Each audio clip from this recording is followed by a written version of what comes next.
press, elected officials, especially Congresswoman Sylvia Garcia, who spent a couple hours with me at Bentop Hospital.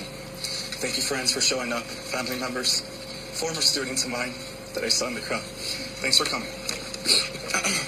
I have a prepared statement I would like to read to you guys.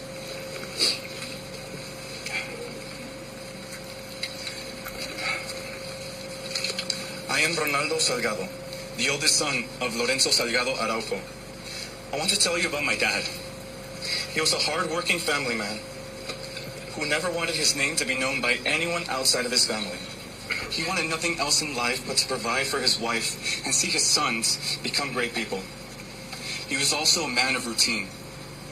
For the majority of the last 35 years of his life in the United States, he began the day the same way and always ended it by coming home, sitting on the porch, eating a hearty meal made by my mother, going to sleep, and doing it all over again the next day.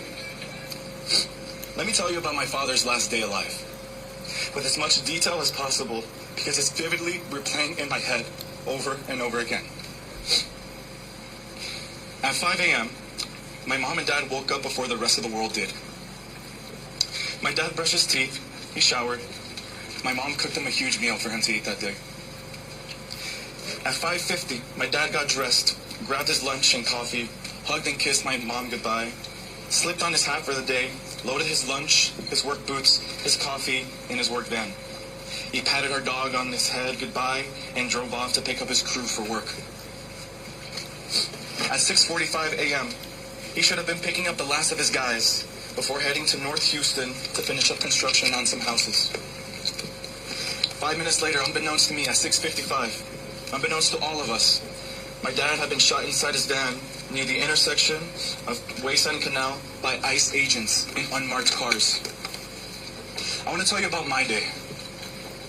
Around 7 a.m., I was notified by my mom that something bad had happened to my dad. We didn't know what. All we knew is that it was ICE related. At 7:05, 5 minutes after, I left the house, drove all the way up to his work site an hour away to find any evidence of his van.